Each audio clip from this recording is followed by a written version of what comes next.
SV Sonu channel में आप सभी का स्वागत है। आज अपन रेशो और प्रोपोर्शन के पार्ट 9 की शुरुआत करते हैं। तो देखिए पार्ट 9 में सबसे पहले क्वेश्चन नंबर 76 75 क्वेश्चन अपन पहले कंप्लीट कर चुके हैं।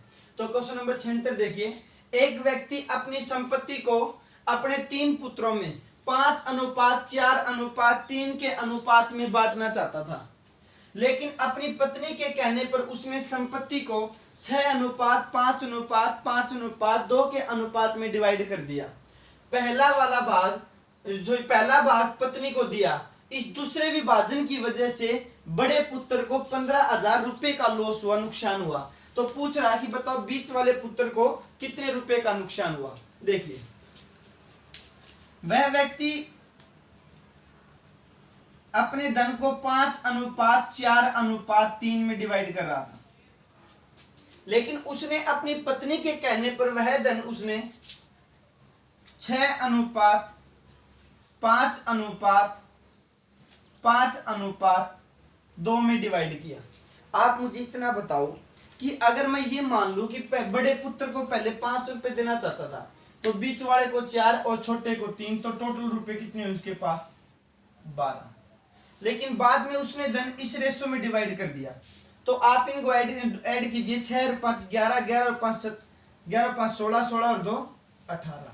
तो आप ये देखिए कि यहाँ पर तो धन पहले 12 रुपए दिखा रखा है और यहाँ पर धन दिखा रखा है 18 रुपए, लेकिन उसने धन में कोई चेंजमेंट नहीं किया है। धन जितना पहले था उतना ही अब होना चाहिए, धन में कोई चेंजमेंट नहीं होना चाहिए, धन इक्वल होना चाहिए। तो इक्वल करेंगे कैसे? देखिए, इन दोनों का एलसीएम कितना? 36। तो मैं 12 की किससे गुणा करूं कि 36 बन जाए? 3 से।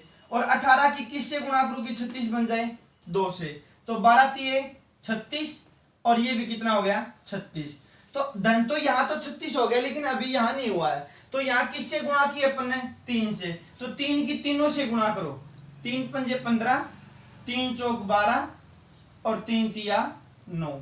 और 2 की यहाँ गुणा किए तो 2 की चारों से गुणा कर दो, 2 छीक 12, 2 पंजे 10 और ये भी 10 और ये 4। यानी मैं कह सकता हूं कि एक बार मैंने मान लिया कि उस व्यक्ति के पास 36 रुपए थे और वो उन 36 रुपए को पहले तीनों पुत्रों में बांट रहा था। किस प्रकार से बांट रहा था? बड़े को 15 रुपए दे रहा था, छोटे को 9 रुपए और बीच वाले को 12 रुपए। फिर उसने 36 रुपए 4 हिस्सों में बांट दिए। पत्नी को तो दिए 12, क्योंकि जो पहला भाग है वो पत्नी का अगले ने बोला है। और बड़े पुत्र को कितने मिले? 10, छोटे को 4 और बीच वाले को 10। तो ये बोल रहा कि जब दूसरा विभाजन हुआ ना, उस दौरान बड़े पुत्र को 15,000 रुपए का नुकसान हुआ। तो एक बार आप यहां देखिए, यहां कितने रुपए का नुकसान हुआ है। बड़े पुत्र को यहां 15 रुपए मिलने थे, जबकि मिले कितने? 10। और बड़े पुत्र को कितने रुपए का नुकसान हुआ? 5 रुपए का। बिल्कुल सही बात है। पूछ क्या रहा है? पूछ रहा कि बताओ बीच वाले पुत्र को कितना नुकसान हुआ। बीच वाले को मिले कितने थे? 12 और अब कितने मिले? 10। तो इसको कितने रुपए का नुकसान हुआ? 2 रुपए का। यहां बड़े पुत्र को 5 रुपए का नुकसान हुआ है और बीच वाले को कितना हुआ है? 2 रुपए का। तो ध्यान से देखिए, अगर बड़े को 5 रुपए का नुकसान हुआ तो छोटे को कितना होगा? 2। और बड़े को 5 नहीं, बड़े को कितना बताया गया है? 15,000 रुपए। तो छोटे को कितना नुकसान होगा? 3 से कैंसिल, 3 दूनी 6,000 रुपए, क्योंकि 5 यूनिट की वैल्यू कितनी दी है यहाँ पर? 15,000। तो 1 यूनिट की वैल्यू कितनी हो जाएगी? 3,000। और 1 यूनिट की वैल्यू 3,000, तो 2 यूनिट की वैल्यू 6,000। तो ये है अपने इस क्वेश्चन का आंसर। अब चलते हैं अपन नेक्स्ट क्वेश्चन पर। क्वेश्चन नंबर 77, ए व बी की वार्षिक आय का अनुपात 3:4 है तथा इनके व्यय का अनुपात 14:19 है। इनकी बचतें क्रमशः 8,000 और 10,000 रुपए हो, तो बताओ बी की मासिक आय क्या होगी। देखिए, ये 4 ऑप्शन दिए इसने अपने को। अब क्वेश्चन कैसे हल करेंगे इसको मैं बेसिक बताऊंगा, लेकिन उससे पहले आप इसका एक ट्रीटमेंट करना मैं आपको बता रहा हूं। क्या इसने इनकम किसकी पूछी है? बी की। तो आप मुझे बताओ यहां पर इन दोनों में बी की इनकम कितनी है? 4। तो एक बात याद रख लेना, जो भी आपका आंसर होगा वो आंसर आपका 4 से जरूर कटेगा।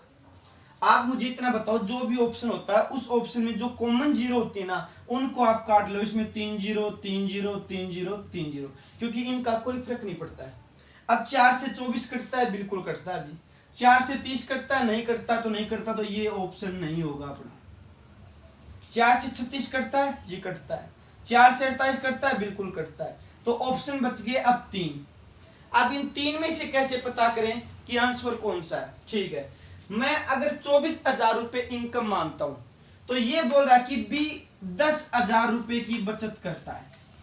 तो आप मुझे इतना बताओ, अगर मैं टोटल आय में से इसकी बचत घटा दूंगा तो मेरे पास क्या आएगा? खर्च, इसका एक्सपेंडिचर आएगा। मैंने 24,000 रुपए माना, 24,000 में से 10,000 घटाऊंगा तो मैं कहूंगा कि इसने 14,000 रुपए खर्च की। ठीक है, बिल्कुल सही है। अब आप यहां पर आइए, इन्होंने जो खर्चा दे रखा है वो 14:19 में दे रखा है। यानी मैं कह सकता हूं कि बी की इनकम में से बी की सेविंग घटाने के बाद जो उसका एक्सपेंडिचर यानी खर्च बचेगा, वो खर्च उसका 19 से कटना चाहिए। अगर वो 19 से कट रहा है तो समझ लो अपना आंसर वही है, दूसरा आंसर नहीं हो सकता। तो 14 तो 19 से कटेगा नहीं, तो 24,000 भी आंसर नहीं होगा। अगर 36 में से 10 घटाता हूं तो 26,000 बचेगा, और 26 19 से नहीं कटेगा, तो ये भी गलत है। 48,000 में से मैं 10,000 घटाऊंगा तो 38, और 38 19 से कट रहा है, तो मैं बोल सकता हूं कि यहाँ पर बी की मासिक आय कितनी है? 48,000 रुपये। तो ऐसा आप करोगे तो ज्यादा बेस्ट रहेगा ये बात। अब इसका बेसिक बताता हूं मैं आपको। देखिए, ये तो मैंने ए लिख लिया, ये मैंने बी लिख लिया। इनकी जो इनकम है वो 3:4 में है। तो मैंने मान लिया कि ए की इनकम मैंने 3x मान ली, और बी की इनकम मैंने कितनी मान ली? 4x। अगर मैं इनकी आय में से इनका खर्चा घटा दूं, सॉरी इनकी बचत घटा दूं, तो मेरे सामने क्या आएगा? खर्चा। ये तो ए की इनकम, ये बी की इनकम, और ये ए की बचत 8,000 रुपए, ये बी की बचत 10,000 रुपए, और आगे क्या आएगा? इनका खर्चा। और जो खर्चा दिया वो किस रेशो में दिया है? 14:19 में दिया है। तो अब आप इसको आसानी से हल कर सकते हो, इनकी वजह गुणा करके। वजह गुणा करेंगे तो आप 14 की 4 से गुणा की तो 14 चौके 56, 14 गुणा 1,40,000, 19 की 3 से 19 3 57, और 19 8 112। 56 इधर आएगा तो घटेगा तो 1x बचेगा, ये इधर आके प्लस का हो जाएगा, और 1,52,000 में से आप 1,40,000 घटाओगे तो आपका कितना बचेगा? 12,000। तो x की वैल्यू मेरे पास कितनी मिल गई मुझे? 12,000। तो ये b की इनकम पूछ रहा है, तो x का मान यहां रख दो, 12 चौक 48,000। तो मैं कह सकता हूं यहाँ की b की मासिक आय कितनी होगी? 48,000 रुपये होगी। अगर a की पूछता है तो 12 की 3 से गुणा कर दो, तो a की मासिक आय हो जाएगी अपने पास 36,000। अब है नेक्स्ट क्वेश्चन।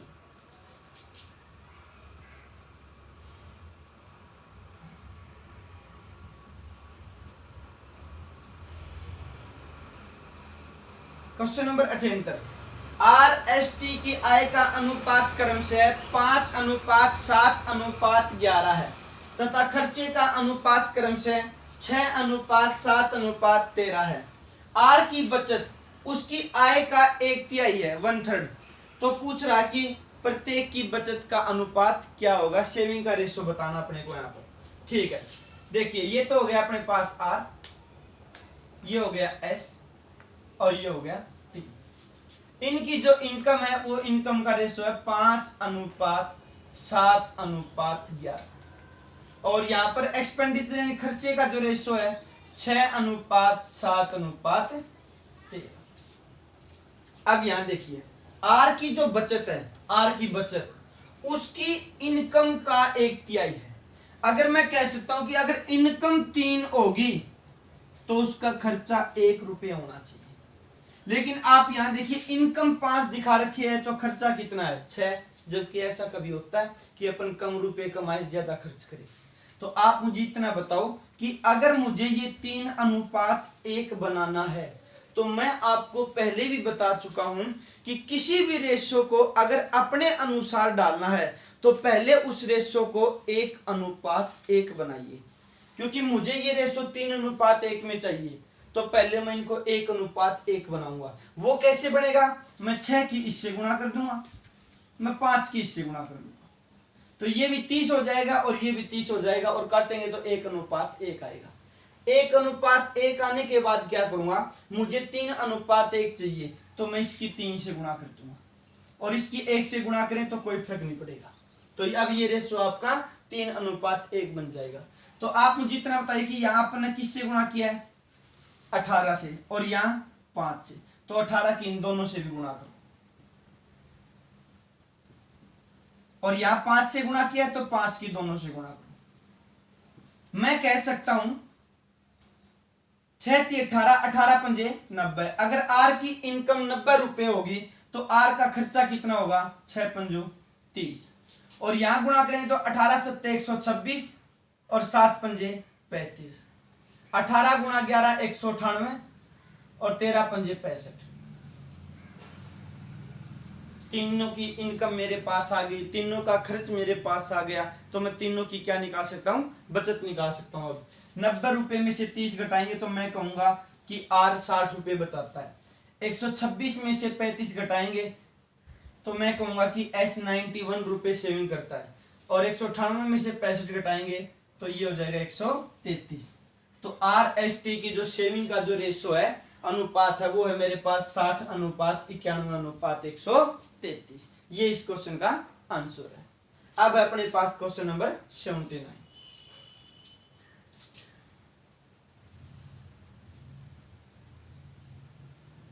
आप इसको x और y मान के भी कर सकते हैं, क्योंकि अगर आप इनको इसको 5x मानेंगे, इसको 6y मानेंगे, तो फिर आप कर सकते हो कि 5x में से 6y माइनस करोगे तो आगे बचत आएगी, और बचत के बारे में क्या बोल रहा है कि उसकी जो इनकम है उसका 1/3 है। यहां से आप x और y की वैल्यू निकाल सकते हो, इन दोनों का रेशो, और x और y की वैल्यू निकालने के बाद x की निकालने के बाद इनसे गुणा कर देना, y की निकालने के बाद इनसे गुणा कर देना, और फिर माइनस करोगे तो आंसर वही आएगा। ये इसका दूसरा मेथड। अब question number 79। A, B, C की कुल मासिक आय 42,600 रुपए है। यदि वे अपने वेतन का क्रमशः 66 से 2/3%, 70%, 75% खर्च करते हैं, तो उनकी बचत का रेशो 5, 6 और 9 है। तो प्रत्येक की मासिक आय बतानी है अपने को, क्या होगी। देखिए मंथली इनकम पूछ रहा है, तो मैंने यहां लिख लिया A, यहां B और यहां C। आप मुझे इतना बताइए कि तीनों की टोटल मासिक आय दे दी इसने 42,600 रुपए, बिल्कुल सही है, और ये अपने वेतन का इतने % खर्च कर रहे हैं। आप मुझे इतना बताओ कि अगर एक बंदा 66 से 2/3% खर्च करेगा तो फिर सेविंग कितने की करेगा, 33 से 1/3% की, बिल्कुल सही है। और ये 70% खर्च कर रहा तो बचाएगा कितना, 30%, और वो 75% खर्च करेगा तो बचाएगा कितना, 25%। और इनकी जो सेविंग है उसका रेशो है 5:6:9। ये भी सेविंग और ये भी सेविंग, फर्क सिर्फ इतना है कि ये सेविंग परसेंटेज में है और ये सेविंग रेशो में है, लेकिन है दोनों ही सेविंग। तो आप मुझे कहें 33 से 1/3% 5 के इक्वल हुआ, तो 1 किसके इक्वल होगा, 5/33 से 1/3 की फ्रैक्शन 1/3, 3 कहां चला गया ऊपर, तो 5 × 15। 30% 6 के इक्वल, तो 1 6/30% के नाम का 100। यहां 100 इसलिए नहीं किया क्योंकि मैंने डायरेक्ट फ्रैक्शन बना दी, भिन्न बना दी मैंने इसकी। 6 से काटा तो 5 और 5 से काटेंगे तो 20। 25% 9 के इक्वल, तो 1 यूनिट किसके बराबर होगी, 9/25% के नाम का 100। 25 चौका 100, तो 9 चौक 36। यानी मैं कह सकता हूं कि ए बी सी 3 बंदे हैं मेरे पास, उन तीनों की जो टोटल इनकम है वो 15:20:30 36 के अनुपात में है, और इनकी टोटल इनकम कितनी है, 42,600। तो 42,600 को आप इस रेशो में डिवाइड कर दो। तो सबसे पहले रेशो का सम करो, 36 और 20 56, 56 और 15 कितना हो गया, 71। 71 से डिवाइड करेंगे तो मुझे उम्मीद है पूरा कंप्लीट 600 से कटेगा, और 600 की आप प्रत्येक से गुणा कर दो क्योंकि प्रत्येक की आय पूछ रहा है। 6 से भी गुणा करेंगे तो 9,000 रुपए, यहाँ 12,000 रुपए, और यहाँ 36 × 6 21,600। तो ये होगी मेरे पास तीनों की टोटल इनकम। तो ये है अपना क्वेश्चन नंबर 79। अब चलते हैं अपन नेक्स्ट क्वेश्चन पर। Question number 80। XYZ की पिछले वर्ष की आय का अनुपात 4:3:5 है। इनकी व्यक्तिगत पिछले वर्ष और इस वर्ष की आय का जो रेशो है वो 3:5, 6, 7, 5, 6 में है। यदि तीनों की जो वर्तमान आय है, करंट की इनकम, उनका जो सम है 48,500 है, तो इस वर्ष प्रत्येक की आय क्या होगी? देखिए, ये X, ये Y और ये Z। देखिए, पहले तो आप क्वेश्चन को समझो कि ये कह क्या रहा है। अच्छे तरीके से जब क्वेश्चन समझ में आ जाएगा उसके बाद इसका सॉल्यूशन सही होगा। ये जो आय का अनुपात दे रखा है ये पिछले वर्ष की आय का अनुपात है, याद रखिए, नहीं कि ये आज की आय का। फिर बोला कि इनकी व्यक्तिगत मतलब पर्सनल, खुद की, स्वयं की। तो व्यक्तिगत पिछले वर्ष तथा इस वर्ष आय का अनुपात का ब्यौरा दे दिया यहाँ पर। यानी मैं कह सकता हूं कि ये जो हिसाब किताब है, सिस्टम है, ये X का है, ये Y का है और ये Z का है। अब किस प्रकार से है? ये पहले वाला रेशो दिखाएगा पिछले वर्ष को और अगले वाला अंक दिखाएगा इस वर्ष को। यानी मैं कह सकता हूं कि X की जो इनकम है पिछले वर्ष 3 थी, तो इस वर्ष कितनी है? 5। अगर पिछले वर्ष 3 थी तो इस वर्ष कितनी है? 5। लेकिन पिछले वर्ष 3 नहीं, पिछले वर्ष तो ये अपने को 4 बता रहा है, तो मैं 4 से गुणा कर दूंगा तो X की इस वर्ष की इनकम आ जाएगी मेरे पास। क्योंकि पिछले वर्ष की 3 तो इस वर्ष की 5 और पिछले वर्ष की 4 होगी तो इस वर्ष की अपने पास आ जाएगी 20/3। फिर इसी तरह से Y का, अगर Y की पिछले वर्ष 6 थी तो इस वर्ष कितनी है? 7। और पिछले वर्ष 6 नहीं, पिछले वर्ष कितनी बता रहा है वो? 3। तो इस वर्ष कितनी होगी? 7 की 21/6। इसी प्रकार से Z की पिछले वर्ष 5 थी तो इस वर्ष कितनी है? 6। और पिछले वर्ष क्वेश्चन में 5 ही बता रहा हूं, तो 5 से 5 कैंसिल, 3 दूनी 6। तो मैं बोल सकता हूं कि 5 चौका 20/3 अनुपात 7/2 अनुपात 6। ये आ गया XYZ की इस वर्ष की आय का रेशो। तो आप मुझे, तो ये फ्रैक्शन में है तो मैं इसको सिंगल लाइन में लेके आऊंगा। तो आप नीचे का एलसीएम लीजिए, 3 और 2 का एलसीएम आ गया 6। मैं 6 की तीनों से गुणा कर दूंगा। 6 की तीनों से गुणा करेंगे तो 3 दूनी 6 और 2 की 20 से गुणा की तो 40 और ये 2 से काटा तो 3 7 21 और ये 6 गुणा 6 36। तो ये XYZ की करंट की इनकम का क्या आ गया मेरे पास? रेशो आ गया, इस वर्ष की आय का अनुपात। और ये बोल रहा कि तीनों की इस वर्ष जो आय है वो 48,500 रुपए है। तो प्रत्येक की आय बतानी है। 48,500 को आप तीनों के अनुपात में डिवाइड कर दो, आपका आंसर आ जाएगा। पहले अनुपातों का योग करो, 40 और 36 76, 76 और 21 हो गया मेरे पास 97 से मैं इसको डिवाइड करूंगा तो ये कट गया मेरे हिसाब से 5 पर गया पूरा 500 पर। 5 7 35, 3 बिल्कुल सही है। 500 की तीनों से गुणा करेंगे तो ये हो जाएगा 500 का 20 यानी 20,000 और 5 की 21 50 100 10,500 36 गुणा 5 18,000। तो ये आ गई मेरे पास प्रत्येक की इनकम। अब है क्वेश्चन नंबर 81। ए और बी की आय का अनुपात 5:3 है तथा इनकी बचत का अनुपात 3:2 है। बी की बचत ए की आय का 1/4 है, 25% है, तो इनके खर्च का अनुपात क्या होगा? देखिए, ये तो हो गया ए और ये हो गया बी। इनकी जो इनकम है वो रेशो है 5:3 और बचत का अनुपात है 3:2। मेरे पास खर्चे का रेशो बताना है। देखिए, इस प्रकार के जो क्वेश्चन है ना वो बहुत ही सोच समझ के हल करने के लिए होते हैं, क्योंकि अपने को ये देखना है कि उसने दिया क्या है और पूछा क्या है। उसने मेरे को बताया कि बी की जो बचत है, बी की सेविंग, वो ए की आय का चौथा हिस्सा है। अब यहाँ पर बी की बचत कितनी है? 2 रुपए और ए की आय कितनी है? 5 रुपए। ये चौथा हिस्सा तो नहीं हुआ। चौथा हिस्सा तो तब होता जब ये तो होता 4 और ये होता 1, तब तो मैं बोल सकता था कि चौथा हिस्सा है। यानी मेरे को अब बनाना क्या है, मेरे को ए की इनकम और बी की बचत का अनुपात 4:1 बनाना है। अगर ये 4:1 बन जाएगा तो मेरा काम हो जाएगा।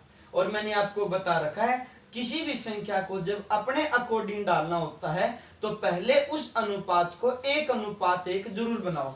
तो 1:1 कैसे बनेगा, 2 की आप इससे गुणा कीजिए और 5 की आप इससे गुणा कीजिए। तो मैं कहूंगा ये भी 10 हो गया और ये भी 10 हो गया, अब बराबर हो गया अनुपात 1:1। लेकिन अपने को ये 4 और ये 1 बनाना है तो मैं इसकी 4 से गुणा कर दूंगा, तो ये हो जाएगा 40 और ये हो जाएगा 10, चौथा हिस्सा अपने आप ही हो जाएगा। तो मैं यहाँ कह सकता हूँ कि यहाँ तो बन गया ये 40 और यहाँ बन गया ये 10। यहाँ किससे गुणा किया एक्स्ट्रा, 4 दूनी 8 से, तो 8 की मैं इधर भी गुणा करूंगा और यहाँ एक्स्ट्रा किससे गुणा की है 5 से, तो मैं 5 की इधर भी गुणा करूंगा। भाई दोनों पक्ष तो बराबर रखने हैं मेरे को, भाई रेशो वही रहना चाहिए, रेशो में चेंजमेंट नहीं होना चाहिए। देखो ये 40 है ये 8 है तो ये 5:, ये 24 है, सॉरी ये 40 है ये 24 है तो ये 5:3 में रहेंगे आप काटोगे तो, और इनको भी काटोगे तो आप ये भी आपका 3:2 में रहेंगे, और आपकी जो सेविंग है वो इसका चौथा हिस्सा होगी इनकम का। जितनी भी कंडीशन है सारी की सारी उसकी अप्लाई होनी चाहिए क्वेश्चन में।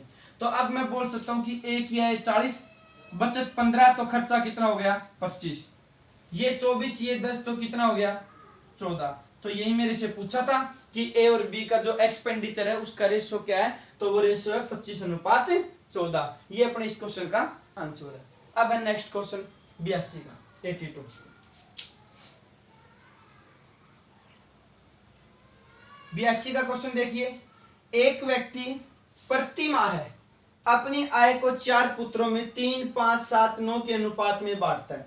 इस माह आय बढ़ने के कारण उसने 10, 13, 16 और 19 के अनुपात में बांटा। यदि पहले पुत्र को 1600 रुपए और दूसरे पुत्र को 1200 रुपए अधिक मिले हों तो उसकी आय में कितने रुपए की वृद्धि हुई थी, अपने को ये बताना है। तो देखिए इनकी जो इनकम है वो 3:5:7:9 के अनुपात में बांट रहा है उस इनकम को, और बाद में जब बढ़ने के बाद ये 10:13:16:19 के अनुपात में बांटेगा। बिल्कुल सही है।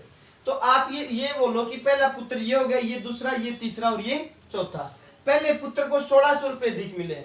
आप यहां देखिए ये इन दोनों का डिफरेंस कितना है 7, और 7 16 को काटेगा नहीं, बिल्कुल भी नहीं काटेगा। तो इसका मेथड दूसरा क्या है, आप एक काम कीजिए, इस इनकम को आप डबल कीजिए या ट्रिपल कीजिए, उस कंडीशन में जो डिफरेंस होगा वो डिफरेंस इनको जरूर काटेगा। फिर भी अगर आपके समझ में नहीं आया तो कोई बात नहीं, मैं इसको बेसिक करके बताता हूं आपको। मैंने ये इनकम मान ली 3x, ये मान ली मैंने 10y, चलो मैं इसके मान लेता हूं, ये मैंने 5x मान लिया। इन दोनों की इनकम ले ली मैंने, पहले के लिए 3x और दूसरे के लिए मैंने 5x, ठीक है। फिर उसके बाद 1600 रुपए, अगर मैं इसमें 1600 ऐड कर देता हूं और इसमें मैं 1200 ऐड कर देता हूं तो मेरे पास ए और बी की नेक्स्ट जो इनकम डिवाइड हुई है वो आ जाएगी मेरे पास, और किस किस रेशो में 10:13 में। यानी मैं ऐसे भी बोल सकता हूं कि ये मैंने 3x मानी है, ये मैंने 5x मानी है। इनको y मानो तो भी कोई फर्क नहीं पड़ेगा, इनको y मानोगे तो भी कोई फर्क नहीं पड़ेगा आपका। अब मैं इसको हल करूंगा तो y से y कैंसिल, और इन दोनों की वजह गुणा करेंगे तो 13 3 39 प्लस 13 की 16 से गुणा करेंगे तो 13 6 78, 7 13 कम 13 और 7 20, 10 की गुणा करेंगे तो 10 5 50x, और 10 की 12 से गुणा करेंगे तो 12000। x को एक तरफ कर लो, ये इधर आ गया तो मेरे पास बच गया 11x, और 12000 इसमें से घटाएंगे तो ये आ जाएगा मेरे पास 8800। देखिए आप बिल्कुल सही है, और 11 से इसको काटेंगे तो ये मेरे पास कट गया 800 पर। यहां देखिए कहीं मिस्टेक तो नहीं हुई यहाँ पर। 13 3 39x, 13 गुणा 16 13 78, 8 3 7 20800, और 10 की गुणा करेंगे तो 10 5 50, 10 गुणा 12 12000, 39 इधर आके माइनस का 11x, 12,000 इसमें से माइनस करेंगे तो 88,000 और x की वैल्यू मेरे पास कितनी आ गई 800। ठीक है, अब x की वैल्यू मेरे पास आ गई तो मैं x की वैल्यू यहां पुट करते ही मेरे पास किसकी वैल्यू आ जाएगी y की। क्यों? क्योंकि थोड़ा सा लंबा जरूर पड़ेगा ये क्वेश्चन आपके लिए, क्योंकि x का मान आप यहां पुट कर दोगे, यहां पुट करने के बाद आपके पास फिर 1600 ऐड करोगे, फिर 1200 ऐड करोगे और फिर ये संख्या आपकी 10 और 13 से कट जाएगी और फिर आपको पता चल जाएगा कि ये कितनी कितनी आएगी वैल्यू और फिर इनमें से घटाने के बाद फिर जो उनकी इनकम जो बढ़ी है आप उसको ऐड कर सकते हो। लेकिन अगर इस क्वेश्चन को आप चाहते हो कि सर थोड़ा छोटा बन जाए तो छोटा भी बन सकता है। यहाँ पर कैसे देखिए, मैं क्या करूंगा, इस बढ़ी हुई इनकम में से मैं ये इनकम माइनस कर दूंगा और मैं बराबर किसके कर दूंगा 1600 और 1200 के इक्वल कर दूंगा। देखिए मैंने ये मान ली 10y और ये मान ली मैंने 13y और ये मान ली मैंने 3x और ये मान ली मैंने 5x और ये इनकम कितनी बढ़ी है 1600 और ये इनकम कितनी बढ़ी है 1200। समझ गए होंगे मैं आपको क्या कहना चाहता हूँ। उससे भी आसानी से लिख लेगा लेकिन इससे थोड़ा क्या हो जाएगा लंबा हो जाएगा वो, और यहां से हल करोगे तो आपकी x और y की दोनों ही वैल्यू आ जाएंगी अपने पास और x और y की वैल्यू आती क्या करेंगे इनकी गुणा कर देंगे और फिर जो डिफरेंस आएगा वो इन दोनों को आसानी से काटेगा और उतने ही गुणा होगा जितने गुणा ये 1600 होगा और उतना ही 1200 गुणा होगा। कैसे देखिए, ये काटेंगे तो ये हो गया अपने पास 4 और ये हो गया 3, इनकी वजह गुणा करेंगे 4 की 13 चौके 52y, 4 पंजे 20x, 3 की गुणा करेंगे तो 10 तिया 30y, 3 तिया 9x। अब 9x इधर आके माइनस का करेंगे तो ये हो जाएगा मेरे पास 11x और ये 30 इधर आके माइनस का हो जाएगा तो ये हो जाएगा मेरे पास 22y। 11 से काटेंगे तो 2 पर कैंसिल हो गया तो मैं कह सकता हूं कि x बटा y बराबर 2/1, यानी x की वैल्यू अगर 2 है तो y की वैल्यू कितनी होगी 1। और अब मैं x का मान यहां 2 पुट करूंगा तो दुगुना हो जाएगा इस सब का और यही मैं आपको शुरू में ही बता रहा था। ये दुगुना करेंगे तो ये 3 का दुगुना 6, ये 5 का दुगुना 10, ये 7 का दुगुना 14 और ये 9 का दुगुना 18 और y का मान 1 है तो गुणा करने की भी कोई आवश्यकता नहीं है। मुझे उम्मीद है ये आपकी जरूर समझ में आया होगा। अब उसके बाद क्या करेंगे देखिए, अब मैं कह सकता हूं कि अगर पहले वाले को 6 रुपए मिले तो बाद में कितने मिले 10, यानी इनकम कितनी बढ़ गई 4।